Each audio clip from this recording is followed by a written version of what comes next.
Hey guys, I hope my audio is fine. This is one of these impromptu live streams that I've been doing while I've been on holiday. Let's see if anybody joins, if anybody's available to have a conversation. Or if you guys are watching on the replay, it's still good. It's all good. If you're joining the live or if you're watching on the replay, please like this video. Let me know how you're doing. Oh, somebody's joined. Say hi. How are you doing? Where are you watching from? Welcome to the channel. Let's see if we can get a couple more people joining before we start. I've literally got about 10 or 15 minutes, so we're not going to be here long. And if the audio is bad, excuse me. I've got my mic on, but I'm seated in the hotel lobby, and then they've got an Assemblies of God conference going on literally a few yards away. So I'm hoping that the music, I hope that praise and worship doesn't start while we're having this conversation. Well, let's see. Hope you guys are doing fine. Please let me know where you're watching from. And let me know if you have any questions around the topic. I've got a couple of viewer. One is a comment. It's not really a question. One is a comment which I'll address later. But the first one is a question that somebody sent in. So I'm going to tackle that on this live stream. But yeah, how are you guys doing? Welcome, welcome. I'm Dr. Sylvia. I'm a GP, usually based in the United Kingdom, but you guys know I'm traveling at the moment. Ignore this, my hair is doing something of its own these days. So if you see a random piece of hair just poking from somewhere, just ignore. Anyway, I hope you guys are doing fine. I hope you're well. Oh, thank you so much for the love. That's much appreciated. Drop a comment. Let me know how you're doing. What time of the day is it where you are? It's just getting to midday. If you were on my last live stream, then you guys will know that I'm visiting Canada at the moment and really having a great time. It's my first trip to the country. So yeah, okay, I hope the audio is fine. If the audio is not, please, anyone, just let me know, because I don't want to spend all the time just saying this and then you actually can't hear me.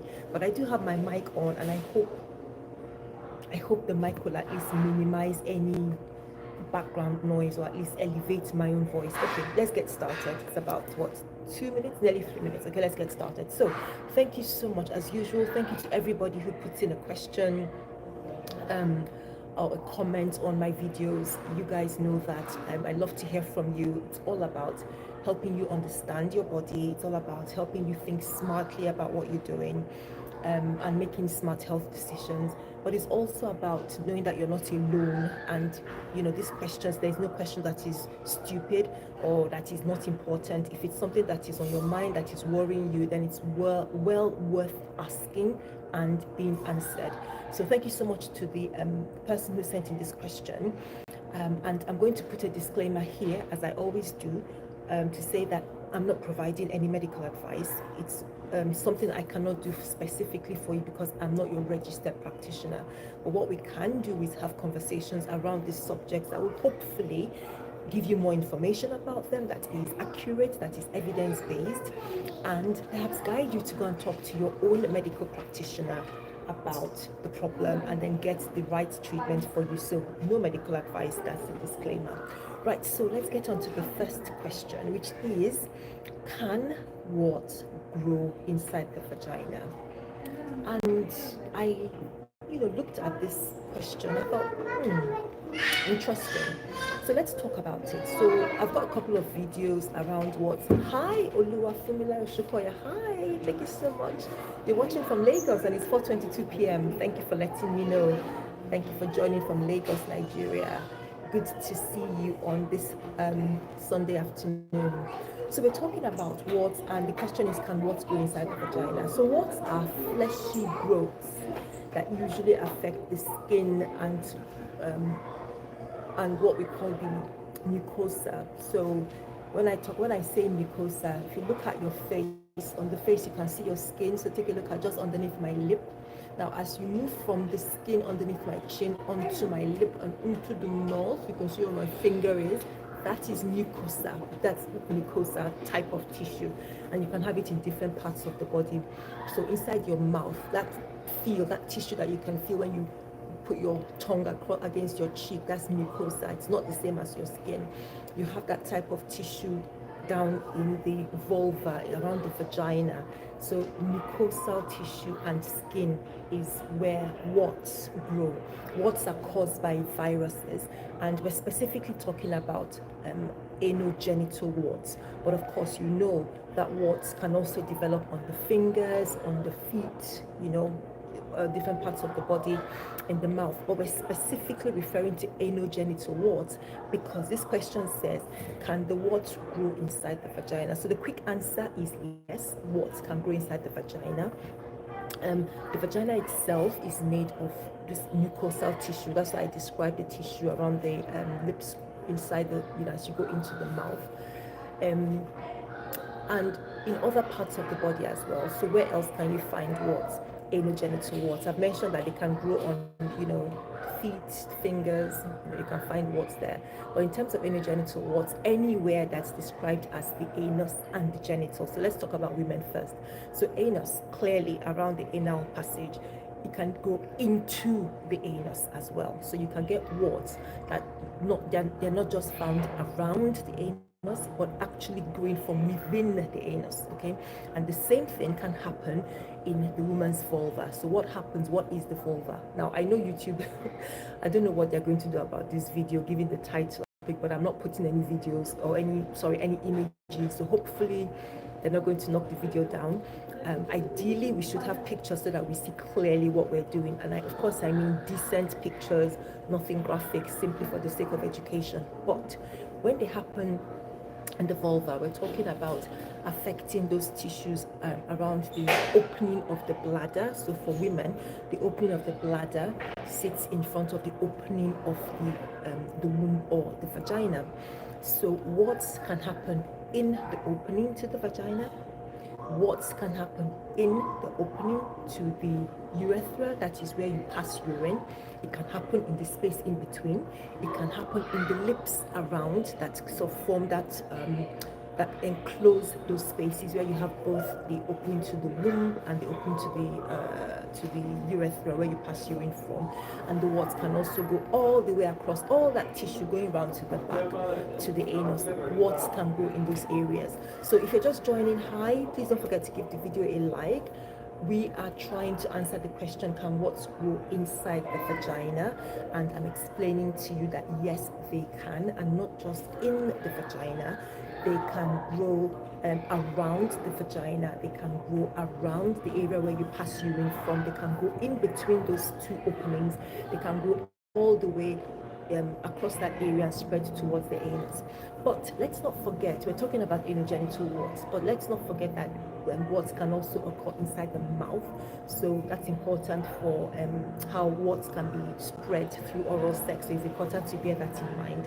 So to whoever's asking this question, I think the really important thing is, yes, it's good to have this education, but if you're concerned about a growth, that you're worried and you suspect, oh, could this be a wart, please go and see your doctor.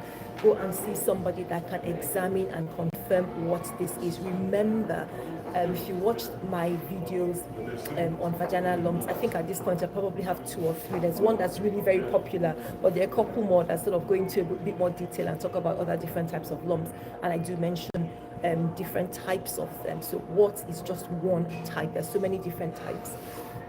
And it's good for a medical practitioner to examine you and confirm what it is and to make sure that you've got the right treatment. So, hi, Florida Padron. Did I get that right? Hi, how are you doing? Thank you so much for popping in. Okay, so we've tackled that. I just wanted to keep it straight and simple. And of course, if you've got any questions around the topic, you can put them in the comment section here. You guys know that I might just pick that question as a future topic for a video or even a live stream like this. All right, so the next thing I want to comment on, and just a very brief comment. Thank you to the person who sent in this comment. I'm just going to read it out as it is. It came just a day ago. And they said, I have been eating clean, healthy for over 12 years. I'm allergic to metal and processed foods. I only eat whole fruits and veggies and still developed fibroids. Thank you. I'm just liking comment. There wasn't a question, it was just a comment. I think it's important to say this because you guys know I say this all the time on the channel. That the evidence for healthy eating, eating clean and healthy, avoiding specific foods here and there, the evidence for that alone for treating fibroids is very little. Yeah, you might argue that, okay, we haven't even done the research, but in terms of the evidence we have, with the little research available, the impact on curing and completely removing fibroids is slim.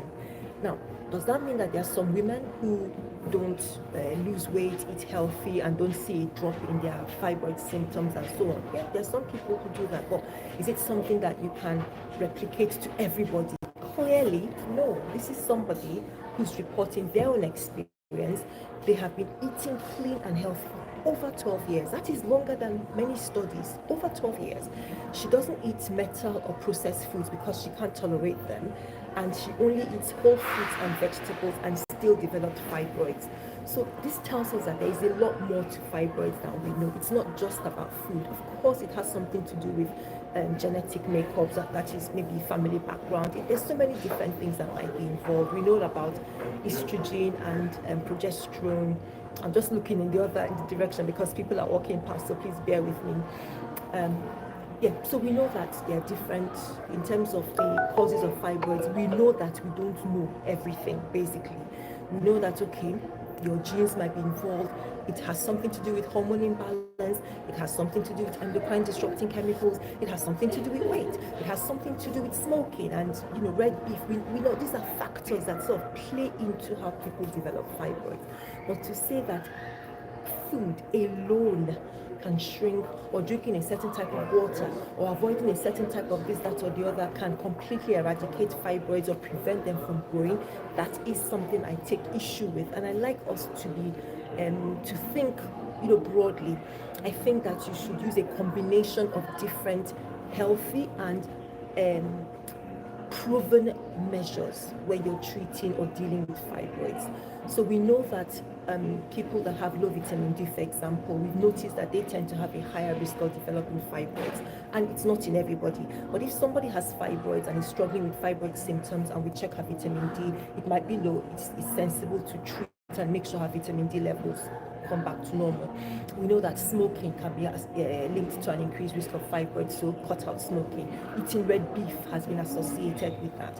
And exposure to endocrine disrupting chemicals, being overweight. We know all these things. So you look at clean, healthy living. But sometimes it's not enough. Sometimes you might also need to have treatment. You might need to have a myomectomy. You might need to have uterine fibroid embolization. You might need to have medication in order to, there's a call coming in. I hope it does not. Let me decline this so it doesn't affect the sound, and I'll call them back.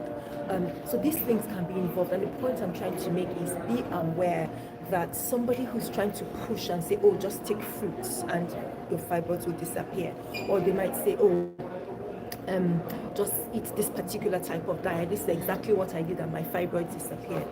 I would really urge you to seek medical advice when it comes to this kind of thing, and not simply follow somebody's own personal experience. And again, I'm not taking away anybody's personal experience, but it's unfair, I think, to say, well, if you do this and because it worked for me, it's definitely going to work for you. We all have different medical experiences, bodies are different. Seek medical advice. I completely support healthy living. I completely support cutting down or even avoiding processed foods and excess fats and salts and all that. I completely support healthy living. That's important. It's important for, in fact, essential for our overall. It's essential for our overall health. Yeah.